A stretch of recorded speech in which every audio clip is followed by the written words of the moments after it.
परिंदों को उनकी मंजिल मिलेगी यकीनन, फैले हुए उनके ये पंख बोलते हैं। अक्सर वो लोग जो खामोश रहते हैं ज़माने में, उनके हुनर बोलते हैं। दोस्तों, आज मैं ज्योग्राफी की अपनी पहली क्लास शुरू कर रहा हूँ। आज यहाँ पर ज्योग्राफी का आपको पहला पार्ट बताने जा रहा हूँ। दोस्तों, शुरू करते हैं ज्योग्राफी पार्ट 1। ये पार्ट जो है ना ज्योग्राफी के दोस्तों, ये आपको ना सिर्फ आने वाले अपकमिंग जो एग्जाम हैं, एसएससी जीडी है, सीजीएल है, सीएचएसएल है, सारी चीज़ों में आपको प्रॉफिट देने वाला है, बहुत लाभ पहुंचाने वाला है। चलिए टाइम वेस्ट न करते हुए हम लोग अपनी क्लास को शुरू करते हैं। दोस्तों,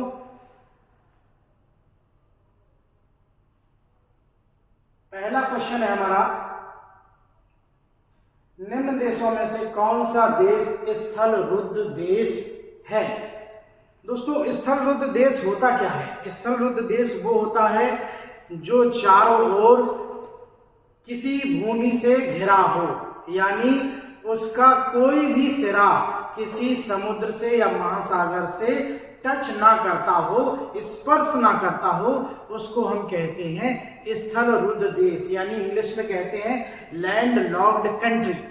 दोस्तों, मैं आपको बता दूं कि लैंड लॉक्ड कंट्री जो है पूरे विश्व में, लैंड लॉक्ड कंट्रीज इस समय पूरे विश्व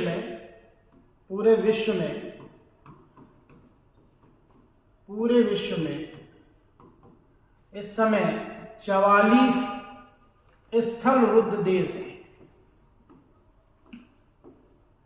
44 स्थल रुद्ध देश हैं, जिसमें से सबसे अधिक अफ्रीका महाद्वीप में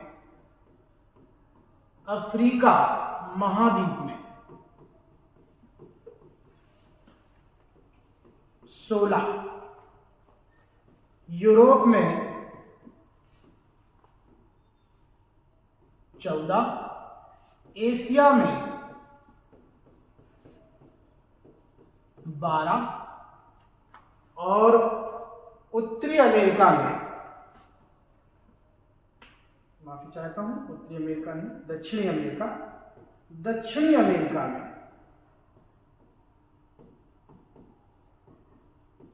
में 2 लैंड लॉक्ड कंट्री हैं।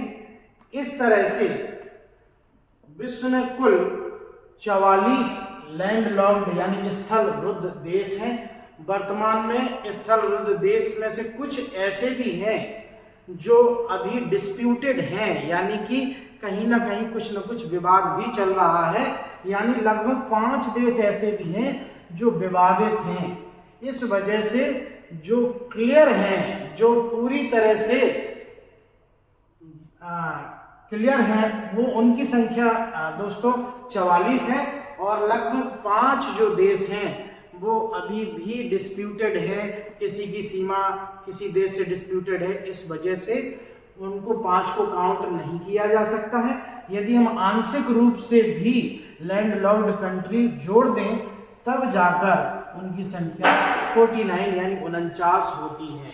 लेकिन वर्तमान में अगर क्वेश्चन आता है आपके पास एग्जाम में कि कितने लैंड लॉक्ड कंट्री हैं, कितने स्थल रुद्ध देश हैं, तो उसमें इनकी संख्या है 44। अब मैंने बता दिया है महाद्वीप के तौर पे किसमें कहाँ है। अगर ये पूछा जाता है कि सबसे ज्यादा लैंड लॉक्ड कंट्री यानी स्थल रुद्ध देश, इसको भू आविष्ठित देश भी कहते हैं, तो अगर लैंड लॉक्ड कंट्री पूछता है, स्थल रुद्ध देश सबसे ज्यादा पूछता है किस महाद्वीप में है, तो टोटल सबसे ज्यादा 16 अफ्रीका में है। दूसरे नंबर पे यानी दूसरे स्थान पर है यूरोप महाद्वीप, जहां पर 14 है, एशिया महाद्वीप में 12 है, दक्षिणी अमेरिका महाद्वीप में 2 हैं। दोस्तों, मैं आपको बता दूं कि हमारे जितने भी महाद्वीप हैं उनमें से 2 महाद्वीप ऐसे हैं जिनमें एक भी लैंड लॉक्ड यानी स्थल रुद्ध देश नहीं है, और वो देश हैं हमारे जो महाद्वीप हैं वो है उत्तरी अमेरिका और ऑस्ट्रेलिया महाद्वीप। ऑस्ट्रेलिया महाद्वीप। दोस्तों ये 2 महाद्वीप ऐसे हैं जिनमें एक भी लैंड लॉक्ड कंट्री नहीं है, यानी कि 0 है, यानी कि 0 है। ठीक है, तो देखते हैं इसमें टोटल जो लैंड लॉक्ड कंट्री है पूरे विश्व में वो 44 है। अगर क्वेश्चन आता है कि कितने लैंड लॉक्ड कंट्री हैं तो ये हैं हमारे 44, उसमें अफ्रीका में 16, यूरोप में 14, एशिया में 12 और दक्षिण अमेरिका में 2, जबकि उत्तरी अमेरिका और ऑस्ट्रेलिया में कोई भी लैंड लॉक्ड कंट्री नहीं है। चलिए अब देखते हैं, इसमें पूछा है कि स्थलरुद्ध देश कौन सा है, तो इसमें है हमारा बोलीविया। बोलीविया जो है वो स्थलरुद्ध देश है, यानी आंसर हो जाएगा हमारा ए। दोस्तों कुछ और भी बताना चाहता हूं स्थलरुद्ध देशों के बारे में।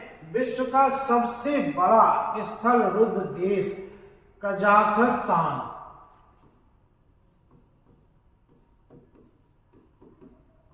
कजाकिस्तान है, जो कि एशिया महाद्वीप में स्थित है।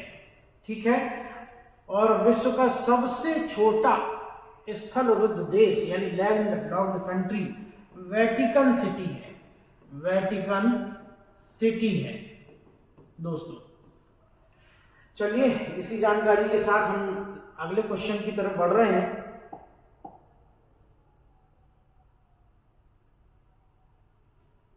निम्नलिखित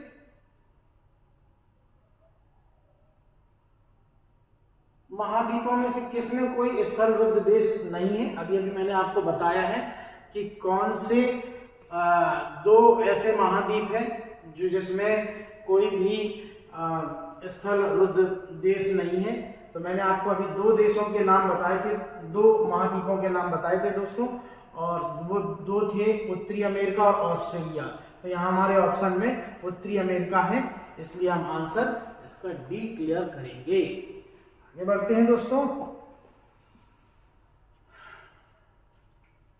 क्षेत्रफल की दृष्टि से विश्व का सबसे बड़ा भू आवेष्टित यानी लैंड लॉक्ड कंट्री जो है वो है हमारा, अभी मैंने आपको बताया था कि विश्व में सबसे बड़ा क्षेत्रफल की दृष्टि से जो लैंड लॉक्ड कंट्री है, स्थलरुद्ध देश है, भू आवेष्टित देश है, वो है कजाकिस्तान। कौन सा है? कजाकिस्तान। और सबसे छोटा देश है वेटिकन सिटी। तो आंसर हो जाएगा इसका ऑप्शन बी। देखिए मैं आपको बता दूं कि इसमें जाम्बिया, नाइजर, कांगो सभी लैंड लॉक्ड कंट्री हैं। दोस्तों एक और मैं आपको बड़ी मजेदार बात बताना चाह रहा हूं इस लैंड लॉक्ड कंट्रीज के बारे में। क्योंकि लैंड लॉक्ड कंट्री उनको कहा जाता है जिनके आसपास यानी जिनकी सीमा रेखा पर कोई समुद्र यानी कोई महासागर या सागर उपस्थित नहीं होता है। यही कारण है कि इनमें से लगभग सभी देश या ज्यादातर देश जो हैं वो कम विकसित हैं। क्यों? क्योंकि बिना बंदरगाह के व्यापार ना करने की वजह से, बिना समुद्र के कारण व्यापार ना करने की वजह से उनकी आर्थिक स्थिति सामान्यतः अन्य देशों से अच्छी नहीं होती है। बावजूद इसके कुछ देश ऐसे हैं दोस्तों जो लैंड लॉक्ड हैं, इसके बावजूद वो काफी विकसित हैं। जैसे यूरोप में स्विट्जरलैंड है, और इसके बाद लिंचेस्टाइन है, लग्जमबर्ग है। ये कुछ ऐसे देश हैं जो बहुत ज्यादा विकसित हैं लैंड लॉक्ड होने के बावजूद। नेक्स्ट पे हम लोग बढ़ते हैं दोस्तों, और हमारा क्वेश्चन है अगला, डेटम रेखा क्या है? दोस्तों मानचित्र पर हमारे जो वैज्ञानिक हैं उन्होंने कुछ रेखाएं, काल्पनिक रेखाएं खींच रखी हैं। उनमें से डेटम एक रेखा है। तो डेटम का काम क्या है? डेटम जो होती है वो समुद्र तल की क्षैतिज रेखा जिसमें ऊंचाई और गहराई की माप होती है उसको हम कहते हैं डेटम लाइन। क्या कहते हैं? जो डेटम लाइन होती है वो क्या दर्शाती है? समुद्र तल में समान ऊंचाई और गहराई वाले स्थानों को मिलाने का काम करती है डेटम रेखा। चलिए आगे बढ़ते हैं अगले क्वेश्चन की तरफ, अगले प्रश्न की तरफ। समान सूर्यताप को व्यक्त करने वाली रेखाएं क्या कहलाती हैं? चलिए मैं आपको बताता हूं। समान सूर्यताप वाली रेखा को हम कहते हैं आइसोहेल। क्या बोलते हैं? आइसोहेल।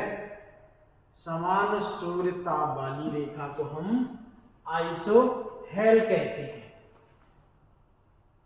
देखें जरा, आइसोहेल।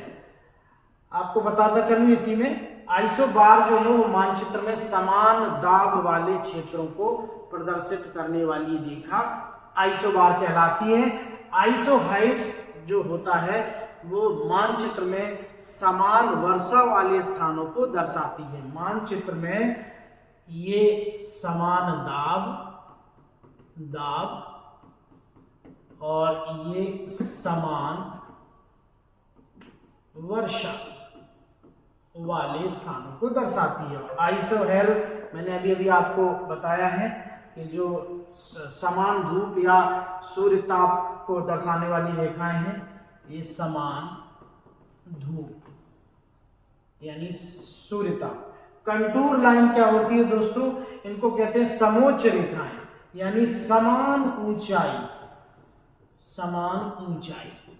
वाले स्थानों को दर्शाती है मानचित्र में। ठीक है, आगे बढ़ते हैं दोस्तों। आइसोहेल रेखाओं द्वारा अभी हमारे पास क्वेश्चन आया था कि समान सूर्यताप यानी सूर्यताप माने धूप, तो अभी क्वेश्चन आया था, उसी के अनुसार आइसोहेल रेखाओं द्वारा प्रदर्शित किया जाता है। क्या प्रदर्शित किया जाता है? समान धूप वाले स्थानों को मानचित्र में दर्शाया जाता है। आइसोहेल समान धूप वाले स्थानों को दर्शाया जाता है। आगे बढ़ते हैं दोस्तों। कहता है निम्न में से कौन सा स्थल से घिरा है? स्थल से घिरा है माने लैंड लॉक्ड कंट्री कौन सी है? दोस्तों मैं आपको बता दूं कि यहाँ पर लैंड लॉक्ड कंट्री जो है वो है चाड। लैंड लॉक्ड कंट्री जो है वो है चाड। ये अफ्रीका महाद्वीप में स्थित एक देश है। अफ्रीका महाद्वीप में स्थित एक लैंड लॉक्ड कंट्री है दोस्तों। आगे बढ़ता हूं। मैकमोहन रेखा दोस्तों सभी जानते हैं, एक बड़ा सामान्य सा क्वेश्चन है। जो मैकमोहन रेखा है वो भारत और चाइना के मध्य है। इसका निर्धारण शिमला समझौते के दौरान 1914 में किया गया था। प्रारंभ में यह मैकमोहन रेखा जो थी भारत और तिब्बत के बीच में थी। अब वर्तमान में भारत और चीन के मध्य में ये मैकमोहन रेखा है। अब मैं आपको ये भी बताता चलूं इसमें कि भारत पाकिस्तान के बीच में 17 अगस्त 1947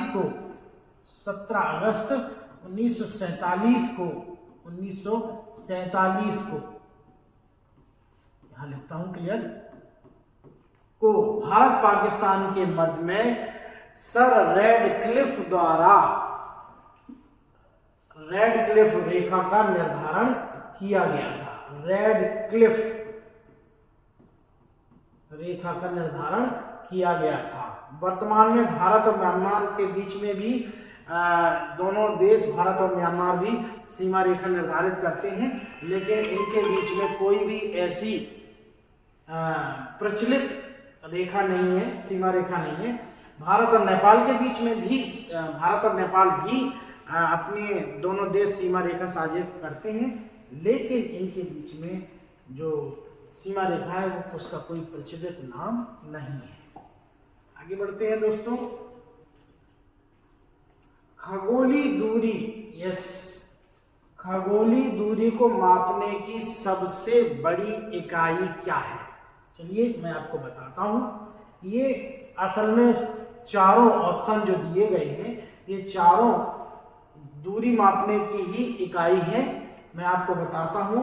इसमें जो खगोली दूरी मापना, खगोली का मतलब होता है जितने भी आकाशीय पिंड हैं उनके बीच की जो दूरियां होती हैं उनको हम खगोलीय दूरी कहते हैं, और उनको नापने की इकाइयां होती हैं। तो जो खगोलीय दूरी को नापने की जो सबसे बड़ी इकाई है वो है हमारी पारसेक। दोस्तों, एक पारसेक जो होता है वो 3.262 प्रकाश वर्ष के बराबर होती है, प्रकाश वर्ष के बराबर होती है। दोस्तों, मैं आपको ये भी बता दूं कि खगोलीय दूरी मापने की दूसरी सबसे बड़ी इकाई जो है वो है प्रकाश वर्ष। दूसरी सबसे बड़ी इकाई 9.46 × 10⁻15 9.46 × 10⁻15 मीटर इसकी वैल्यू होती है प्रकाश वर्ष। प्रकाश द्वारा एक वर्ष में तय की गई दूरी को हम प्रकाश वर्ष कहते हैं। तीसरा हमारा जो खगोलीय दूरी को मापने का मापक है वो है हमारा खगोलीय एकक। खगोलीय एकक जो होता है वो 9.5 ट्रिलियन किलोमीटर होता है दोस्तों। 9.5 ट्रिलियन किलोमीटर होता है। आगे बढ़ते हैं। चौथा है वर्गमील। वर्गमील को हम लोग सामान्य तौर पर मील के रूप में जानते हैं। वर्गमील तो क्षेत्रफल की इकाई हो गई। तो मील जो होता है वो 1.6 किलोमीटर होता है, और हम लोग इसको खगोलीय दूरी के रूप में, खगोलीय मापक के रूप में इसका प्रयोग नहीं करते हैं। ये तीन जो है इनका उपयोग हम खगोलीय मापक के रूप में करते हैं। इनमें सबसे बड़ी इकाई है पारसेक, दूसरी सबसे बड़ी इकाई है दोस्तों प्रकाश वर्ष, और तीसरी सबसे बड़ी इकाई है इनमें खगोलीय एकक। चलिए आगे बढ़ता हूं। अगले प्रश्न की तरफ। किस खगोल वैज्ञानिक ने सर्वप्रथम यह प्रतिपादित किया, यह बताया कि पृथ्वी गोल है और अपनी धुरी पर घूम रही है? दोस्तों, ये और कोई नहीं, हमारे बहुत ही प्रख्यात विद्वान आर्यभट्ट साहब थे, जिन्होंने यह सबसे पहले बताया था कि पृथ्वी जो है वो गोल है और अपनी धुरी पर घूम रही है। आर्यभट्ट बहुत ही विख्यात गणितज्ञ और खगोलविद थे। खगोलविद थे आर्यभट्ट जो थे वो गुप्त साम्राज्य के शासक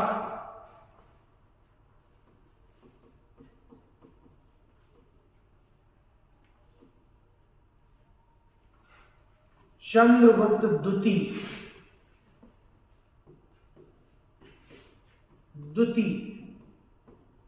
के दरबार में रहते थे आर्यभट्ट साहब। आगे बढ़ते हैं अगले प्रश्न की तरफ हम लोग।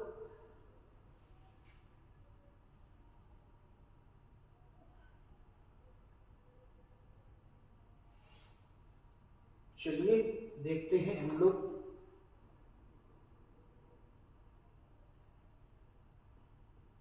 निम्नलिखित को सम्मिलित करिए। एरोनॉटिक्स, हम लोग सम्मिलित करते हैं इसको। एरोनॉटिक्स आप जानते हैं, एरोनॉटिकल इंजीनियरिंग का एक कोर्स होता है, एक डिग्री होती है, बीटेक में भी इसको मान्यता है। तो एरोनॉटिक्स इसका मतलब है वैमानिकी, यानी कि हम लोग एयरलाइन से संबंधित इसमें सब चीज़ें पढ़ते हैं। तो ये हो गया यहाँ पर 2 नंबर। एस्ट्रोलॉजी, एस्ट्रोलॉजर होते हैं यानी ज्योतिष शास्त्र, इसका मतलब है ये 4 नंबर। एस्ट्रोनॉमी और एस्ट्रोफिजिक्स। एस्ट्रोनॉमी है दोस्तों, ये इसको कहते हैं हम खगोल की, यानी 3 नंबर। और एस्ट्रोफिजिक्स, फिजिक्स लगा है चूंकि फिजिक्स है तो भौतिकी है, खगोल भौतिकी। क्या होगा? खगोल भौतिकी। इस तरह से 24-31 हमारा आंसर हो जाएगा। 24-31 जो है वो है यहाँ पर ऑप्शन सी है दोस्तों, 24-31 ये आंसर हमारा हो जाएगा दोस्तों। आगे बढ़ता हूं।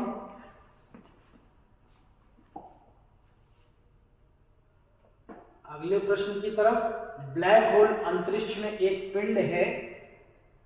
ब्लैक होल अंतरिक्ष में एक पिंड होता है जो किसी प्रकार के विकिरण को बाहर नहीं जाने देता है। इस गुण का कारण क्या है? चलिए मैं आपको इसके बारे में थोड़ा सा बताता हूं।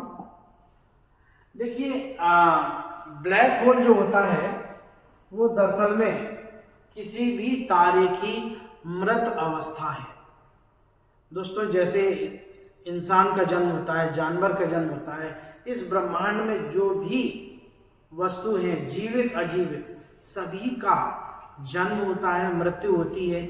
इसी तरह से तारे जो होते हैं उनका भी जन्म होता है, उनकी भी मृत्यु होती है। तो तारा जब तारे की जो मृत्यु हो जाती है तब वो अंतिम अवस्था में ब्लैक होल बन जाता है, और उस ब्लैक होल में जो भी चीज जाती है वो वापस नहीं आती है। कारण उसका ये है कि वहां पर बहुत बड़ा उच्च घनत्व उत्पन्न हो जाता है, जिसकी वजह से उसके पास से गुजरने वाली चीजें या उसमें जाने वाली चीजें वापस नहीं आती है, यहाँ तक कि प्रकाश भी। तो जो ब्लैक होल होता है अंतरिक्ष में एक पिंड होता है, और वो तारे की अंतिम अवस्था है, जिसको हम लोग उच्च घनत्व के कारण उससे कोई भी विकिरण बाहर नहीं जाती है दोस्तों। ठीक है, आगे बढ़ते हैं। इसको हम हिंदी में कृष्ण पिंड भी कहते हैं। देखते हैं अगला क्वेश्चन। हमारा नेक्स्ट क्वेश्चन है, ये हमको 4 वैज्ञानिक दिए गए हैं, खगोल विज्ञानी, और इनके बारे में किसने क्या कहा था, किसने क्या किस तरह का अपना सिद्धांत दिया था, वो इसके बारे में दिया गया है। चलिए देखते हैं। पहले सबसे पहले देखते हैं गैलीलियो साहब ने कहा था, दूरबीनों से ब्रह्मांड का विस्तृत अध्ययन किया इन्होंने, और यहाँ इनका हो जाएगा 2 नंबर। गैलीलियो जानते ही हम लोग, गैलीलियो जो दूरबीन के बारे में हम जानते हैं, दूरबीन की इन्होंने आविष्कार किया था। तो दूरबीन से ब्रह्मांड का इन्होंने सर्वप्रथम विस्तृत अध्ययन किया था। ठीक है दोस्तों, आगे बढ़ते हैं हम लोग। कोपरनिकस जो थे, इन्होंने ग्रहों की गति संबंधी नियम भी दिए थे केपलर के पहले। तो इन्होंने कहा था, जो क्या कोपरनिकस ने, सूर्य जो है विश्व का केंद्र है, पृथ्वी नहीं है। सूर्य जो है विश्व का केंद्र, विश्व का केंद्र का मतलब है हमारे सौरमंडल का केंद्र जो है वो सूर्य है, ना कि पृथ्वी है। जबकि इसके पहले जो एक खगोल विज्ञानी थे टॉलमी, उन्होंने कहा था कि पृथ्वी जो है वो विश्व का केंद्र है। विश्व का मतलब है हमारे सौरमंडल का केंद्र है। जबकि ये जो उनकी थ्योरी थी वो आगे चल के गलत हुई, और कोपरनिकस ने उस थ्योरी को करेक्ट किया। तो इस तरह से इन्होंने, टॉलमी ने कहा था कि पृथ्वी जो है वो विश्व का केंद्र है, जो कि आगे चल के गलत हुआ था। और एडविन हब्बल जो थे, हब्बल टेलीस्कोप का आविष्कार इन्होंने किया था। इन्होंने बताया था कि ब्रह्मांड फैलता जा रहा है तथा ब्रह्मांड में अनेक आकाशगंगाओं का अस्तित्व है, जो कि आज भी सत्य है। चलिए, तो इस तरह से पहले का 2 हो जाएगा,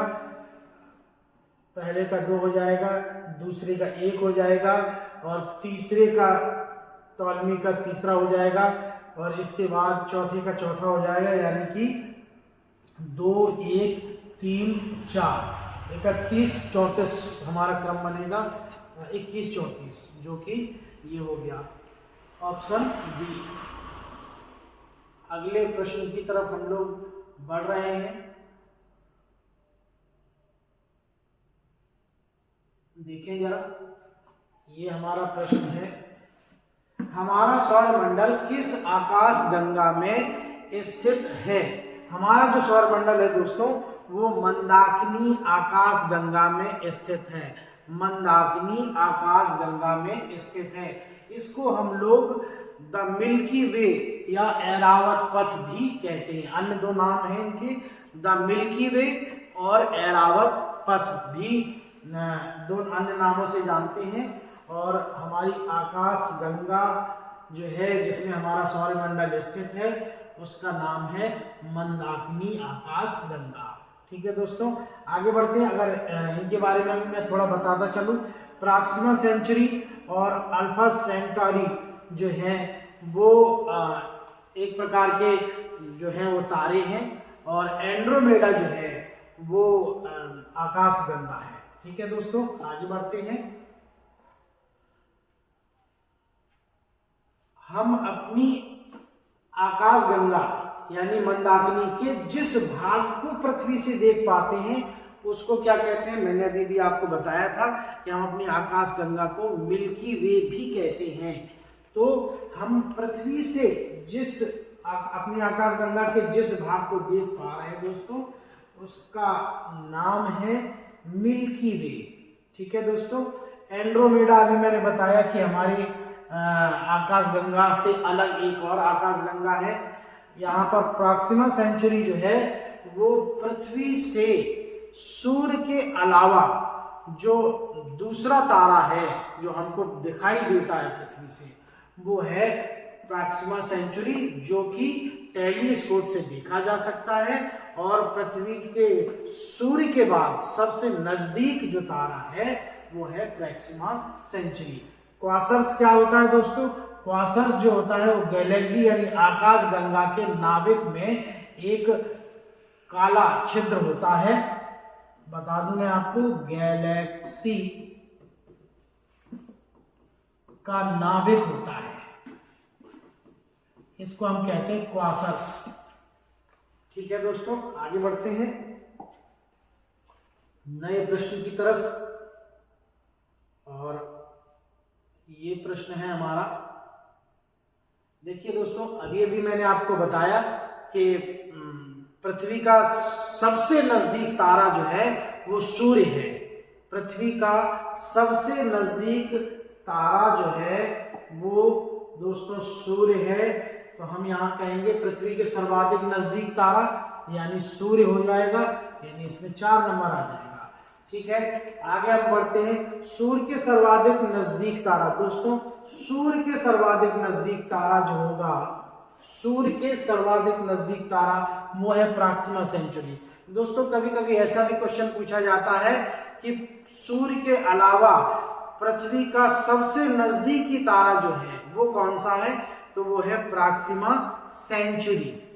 ये पूछा जाए कि पृथ्वी का सबसे नजदीकी तारा सूर्य के अलावा कौन है, तो वो है हमारा प्रॉक्सिमा सेंचुरी। इसीलिए इसमें एक प्रश्न बना है, सूर्य के सर्वाधिक नजदीक तारा प्रॉक्सिमा सेंचुरी। आगे तीसरा ऑप्शन कहता है हमारा कि हमारी गैलेक्सी के सर्वाधिक नजदीक जो गैलेक्सी है, हमारी गैलेक्सी के नजदीक जो सबसे नजदीक गैलेक्सी है वो होगा दोस्तों हमारा एंड्रोमेडा। कौन सा होगा? एंड्रोमेडा। मैंने अभी भी थोड़ी देर पहले बताया आपको कि एंड्रोमेडा एक गैलेक्सी है, एक आकाशगंगा है। आगे बढ़ते हैं, चौथा ऑप्शन हमारा, हमारी गैलेक्सी का पृथ्वी से दिखाई देने वाला भाग। ये प्रश्न अभी पहले भी आया था कि हमारी पृथ्वी से गैलेक्सी का यानी आकाशगंगा का दिखाई देने वाला भाग जो होता है वो है मिल्की वे। क्या होता है? मिल्की वे। तो दोस्तों पहले का 4, दूसरा जो है ऑप्शन वो 3 हो जाएगा इसका, और फिर हो जाएगा इसका 2, और इसका होगा 1, यानी कि 4 3 2 1, 4 3 2 1। दोस्तों आंसर हो जाएगा इसका ऑप्शन डी सही हो जाएगा। आगे बढ़ते हैं दोस्तों,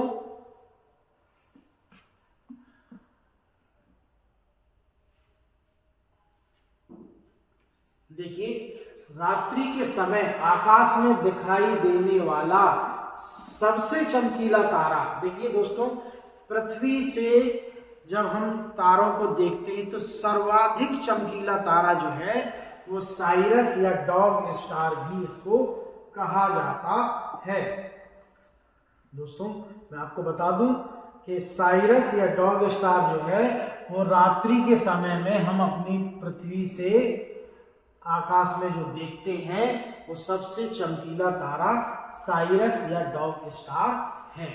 अभी एक मिथ ये भी है कि ध्रुव तारा बहुत चमकीला है, लेकिन दोस्तों साइरस या डॉग स्टार सबसे ज्यादा चमकीला तारा है। प्रॉक्सिमा, जो मैंने अभी बताया था कि प्रॉक्सिमा सेंचुरी, अल्फा सेंचुरी जो है वो एक तारे हैं जो हमारे सूर्य से दूरी के क्रम में है, यानी ये तीसरा और चौथा तारा है। चलिए आगे बढ़ते हैं हम लोग। गैलेक्सी, आगे बढ़ते हैं। इसमें अगला प्रश्न है, गैलेक्सी क्या है? दोस्तों, गैलेक्सी यानी कि आकाशगंगा, गैलेक्सी जो है वो तारों का समूह कहलाता है, तारों का समूह कहलाता है, वो हम उसको बोलते हैं गैलेक्सी या आकाश गंगा। एक गैलेक्सी में बहुत सारे सूर्य होते हैं यानी तारे होते हैं, और जो एक सूर्य होता है उसके चारों ओर ग्रह और उपग्रह चक्कर लगाते हैं, ग्रहों के चारों ओर उपग्रह चक्कर लगाते हैं, जिससे एक पूरा सौरमंडल बनता है। आगे बढ़ते हैं।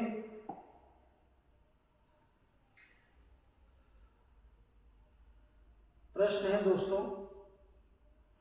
हमारी आकाशगंगा का सबसे शीतल और चमकीला क्षेत्र कौन सा है? जो हमारी गैलेक्सी है दोस्तों, मैंने अभी बताया था आपको कि हमारी गैलेक्सी जो है वो कौन सी है? मिल्की वे, मंदाकिनी या एरावत पथ। तो इसमें जो सबसे चमकीला क्षेत्र है वो है ओरियन नेबुला। कौन है? Orion nebula. ओरियन नेबुला, इसको हम निहारिका भी कहते हैं, हिंदी में निहारिका भी कहते हैं। नेबुला, ओरियन नेबुला जो है वो हमारी आकाशगंगा का सबसे शीतल और चमकीला क्षेत्र है। दोस्तों, सुपरनोवा जो है वो तारे की अगली स्टेज है, अगली अवस्था है, जिसमें तारा बहुत ज़्यादा चमकीला हो जाता है, और पल्सर भी है, ये भी तारे की एक अवस्था है। आगे बढ़ते हैं मित्रों, हम लोग आज का ये अंतिम क्वेश्चन क्लियर करते हैं। खगोल विज्ञान का जन्मदाता कौन सा देश कहलाता है? दोस्तों, जिस तरह से हमारी हड़प्पा सभ्यता थी, सिंधु घाटी सभ्यता थी, उससे कहीं ज्यादा विकसित सभ्यता जो थी वो मेसोपोटामिया की सभ्यता थी। तो दोस्तों, खगोल विज्ञान का जो जन्मदाता माना जाता है उसको वो है बेबीलोन यानी मेसोपोटामिया। ये उस समय की सर्वाधिक विकसित सभ्यता थी, जो आज की सभ्यता से भी कहीं ज्यादा आगे मानी जाती है, ऐसा विद्वानों का मत है। चलिए दोस्तों, आज का ये वीडियो मेरा यही समाप्त होता है। आशा करता हूँ कि ये वीडियो मेरा आपको पसंद आया होगा। यदि ये वीडियो आपको पसंद आया है तो प्लीज़ इस चैनल को लाइक करें, सब्सक्राइब करें और ज़्यादा से ज़्यादा शेयर करें, ताकि अन्य आपके और लोगों को, आपके दोस्तों को, मित्रों को इसका लाभ मिल सके। और हाँ, बेल आइकन बटन दबाना ना भूलें, जिससे नई वीडियो की आपके पास इंफॉर्मेशन मिलती रहे दोस्तों। और आशा करता हूं कि इस समय अब वैकेंसी आ गई है, जैसे SSC GD की वैकेंसी दोस्तों जस्ट डबल हो गई है, 45,000 वैकेंसी से भी ज़्यादा वैकेंसी हो गई है। आशा करता हूं कि आप इस वैकेंसी की तैयारी जम के करेंगे और सफलता प्राप्त करेंगे। आज के लिए इतना ही। Thank you. जय हिंद।